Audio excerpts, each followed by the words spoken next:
বিসমিল্লাহির রহমানির রহিম। আসসালামু আলাইকুম ওয়া রাহমাতুল্লাহি ওয়া বারাকাতুহু। প্রিয় দেশবাসী, আজকে আমি অত্যন্ত একটা গুরুত্বপূর্ণ বিষয় আপনাদের সঙ্গে শেয়ার করতেছি।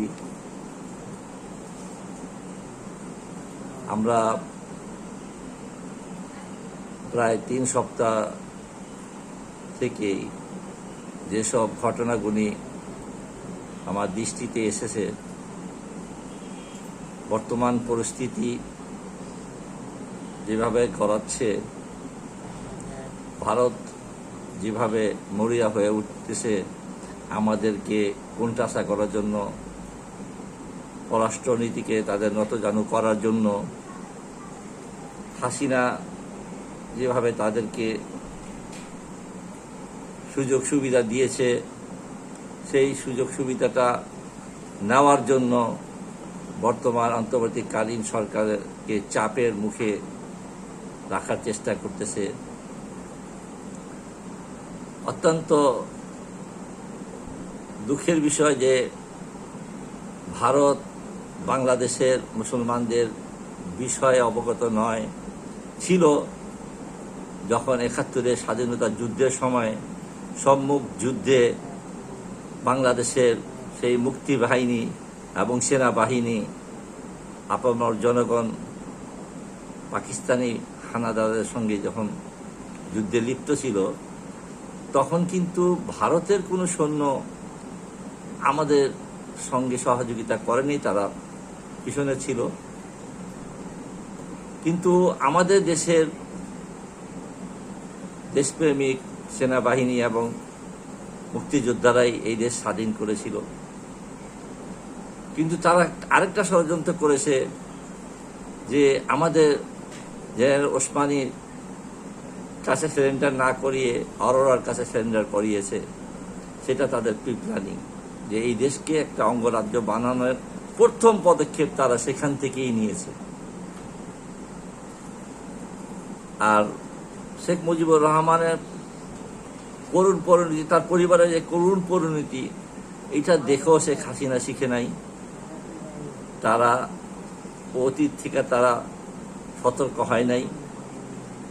আজকে এত বড় একটা দল সমূলে ধ্বংস হয়ে গেছে মাত্র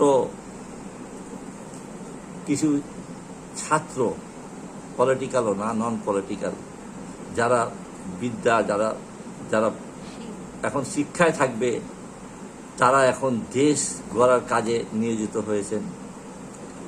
না পারতে কি হয়েছে, যখন আমাদের পুরা প্রশাসনটা, পুরা মেকানিজমটাকে শেখ হাসিনা ক্ষমতায় থাকার জন্য ধ্বংস করে দিয়েছে।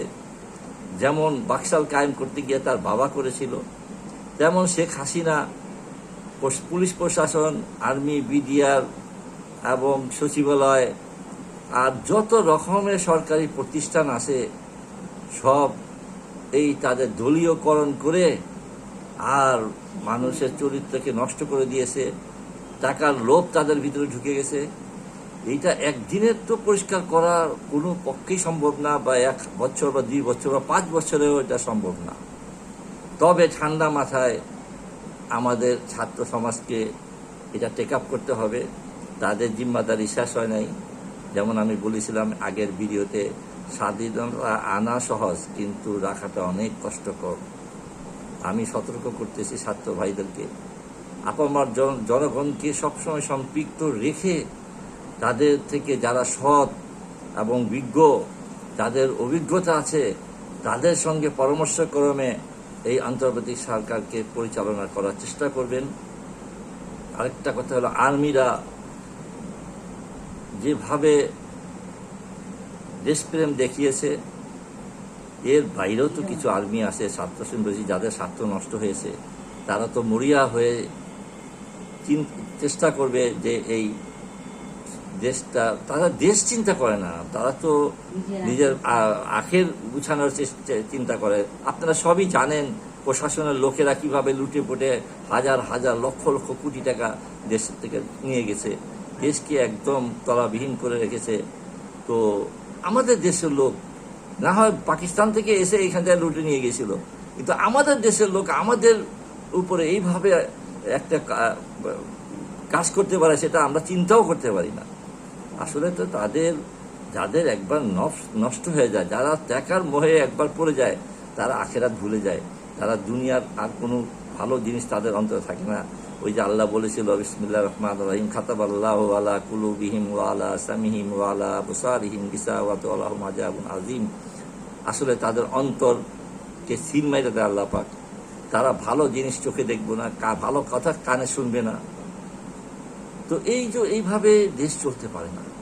আপনারা ঠান্ডা মাথায় যেভাবে এখন দেশ চালাইতেছেন, সেভাবে ঠান্ডা মাথায় যতই আন্দোলন, যত ষড়যন্ত্র আসুক, ঠান্ডা মাথায় অন্তর্বর্তীকালীন সরকারের সঙ্গে ছাত্র সমাজ এবং যারা সৎ লোক আছে আপনাদের জানা মতে, তাদেরকে নিয়ে আপনারা কাজ করবেন এবং যে কোনো দুর্যোগ মোকাবিলায় আপনারা চেষ্টা করবেন। আর একটা কথা আমি আমার দিক দিয়ে আমি বলতেছি, আসলে গোপালগঞ্জের নামটাকে পরিবর্তন করে দেওয়া উচিত। সেখানে শাহজালালগঞ্জ করতে পারেন, শাহপরানগঞ্জ করতে পারেন, যে কোনো একটা মনীষীর নাম দিয়া এই নামকরণ করতে পারেন। তাহলে এই কলঙ্কটা গোপালগঞ্জ করেছে, গোপালীরা করেছে, সেটা মুছে যাক এই দেশ থেকে। আর শেষ কথা আমার আরেকটা, যে কোনো দুর্ঘটনার ভিতরে কিছু 7 বেশি আর্মি পার্সন জেনারেল তারা একটা অরাজকতা সৃষ্টি করে মার্শাল ল আনার চেষ্টা করতে পারে হয়তোবা। আপনারা চোখ কান খোলা রাখবেন ছাত্র ভাইরা। কোনো অবস্থাতেই মার্শাল লর কোনো রকম সিমটম দেখলে আপনারা আবার ময়দানে আপনার জনগণকে নিয়ে ঝাঁপিয়ে পড়বেন। কারণ একবার যদি মার্শাল ল দিতে পারে, তাহলে বলেন আবার ভারতের কাছে চলে যাবে। আমি আজকের ভিডিওটি আর লম্বা করব না, তবে পরবর্তীতে আরও কিছু গুরুত্বপূর্ণ কথা আমি নিয়ে আসব। আর খালের কথা যে বলেছিলাম, আপনি এই পানি নেমে যাওয়ার পরে ছাত্র সমাজ এবং জনগণকে নিয়ে শহীদ জিয়াউর রহমানের মতো খাল সৃষ্টি করেন, পানি ধরে রাখার চেষ্টা করেন, তারপরে আপনারা বাঁধ করে যাই করেন, ওইটা একটা সময়ের ব্যাপার, কিন্তু এইটা খুব সহজ হবে। আর আজকে আমি দেখলাম এক উপদেষ্টাও এই কথাটা, আমি আগেও বলেছিলাম, সেই কথাটা আজকে উনি বললেন। তো আজকে এই পর্যন্ত আমার ভিডিও থাকবে। ইনশাআল্লাহ পরবর্তীতে আরও কিছু গুরুত্বপূর্ণ খবর নিয়ে ইনশাআল্লাহ আপনাদের কাছে আসবো। আসসালামু আলাইকুম ওয়া রাহমাতুল্লাহি ওয়া বারাকাতুহু।